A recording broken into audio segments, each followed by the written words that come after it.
mga nagtulog sa tinuod. Gusto magkata. Ano man? Huwag tinuod. Ako pa. Ay kamahalang pala nito nagtataas sa gasolina.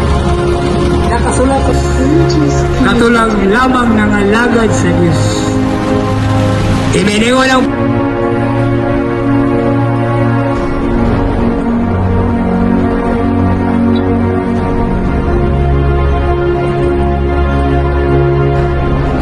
libre na Biblia dre.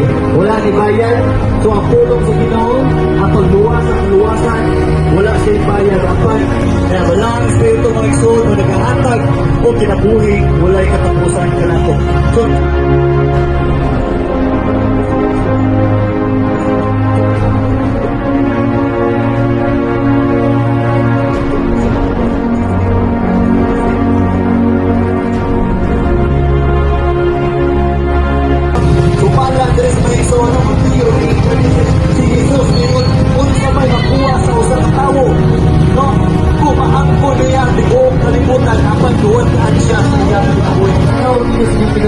magkataan mo o transformation sa iyong kinabuhi. Hindi mga isor, mga Christian ako. Apan maurbi ako ng mga batasan. Apan wala niya ako sa gabag ko. Kung wala na si Jesu Cristo nagkamatay, nagmakatao, ang natagan, nagkonto, kinabuhi mga isor. Hindi pwede makasulog ko sa kinarihan sa langit. Pero naman, pero bubuhat mabumayo. Mga isor, Isaiah 64:6, nag-iwan nito na ang tatagpuhan ng maayo. Tama lamang sa mundo, magkamatang sa Diyos. Musunod ng Iso Cristo mga Iso. Kung ang Jesus Christ nagpakatao na palatagaan example to follow, ang pangutana, isunod pa pa, kung sa ipatasan ni Jesus Christ, Diyos sa pala. Kung may isumala sa Biblia mga Iso, ingon si Jesus Christ, ito na utana niya sa disciples, Lord, nagmay na ba ang maluwas?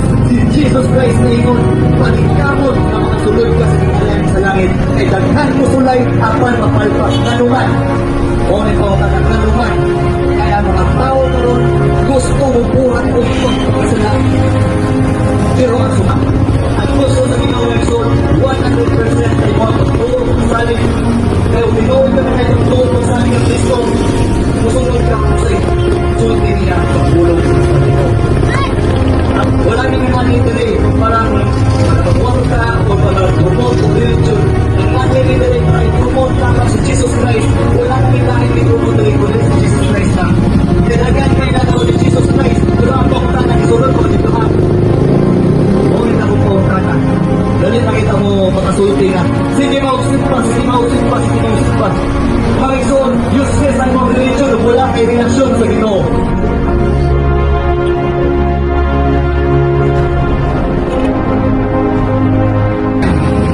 God is good and provide ka po ng Ginoo. Gusto sa Ginoo nga ang iyang mga tulong makapalo ang pagbuong kalibutan. Ayaw ka po kaulaw o ikaw ipupatan o ikaw isakitan o ikaw gidaw-daw mga ikson. Ako kaya kamot sa Ginoo. Ako kaya kamot ni Jesus Christ na hanggang kaniya dawaton. O na ang bugma sa Ginoo mga ikson. Ayaw sa langit ang grasya. Pagtang ikaw na ginawa pa, available pa ang grace sa Ginoo.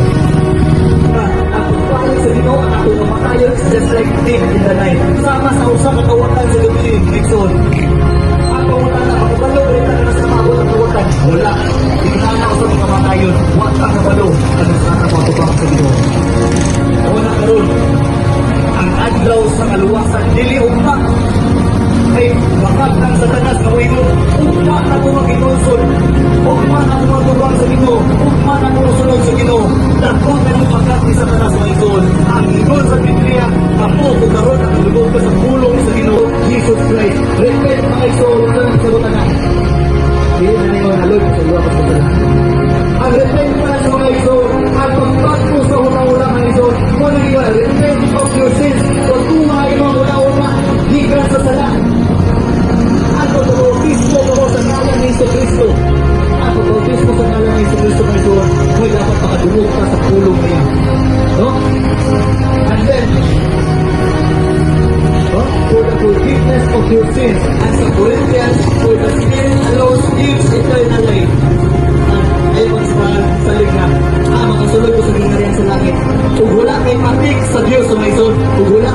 Spirit, ayaw mag-expect na kasulod ka sa gibrayan sa Diyos. Kung sa may kinailan, nanay Holy Spirit sa mga kaugalingon, mga igsoon, gusto na ka na magpagpo, gusto na ka na pero akong Panginoon, hindi mo buhaton. Kaya pag-curse ko sa tao, sumala na sa isang witchcraft, buhat ng Satanas mga igsoon, di na buhat sa Ginoo. Pagigmarites, sa sige niyong panglipat, ang pamunta na mga igsoon, i-claim ka na Christian ka, pero sige kayo panglipat. Una-una si Jesus Christ, sige ba rin panglipat? No? Una mo claim ka Christian, pero sige kayo po panglipat mo na i-address ni si panglipat Christian virus. Ikaw ni number 1 na mga katawhan karon. Nalimot at pag-ampo, nalimot at ima niya, Lord, salamat sa bagong kinabuhi ng kihanap na natin. Ito, kakabalo, kung nga naghilo sa mga kaila.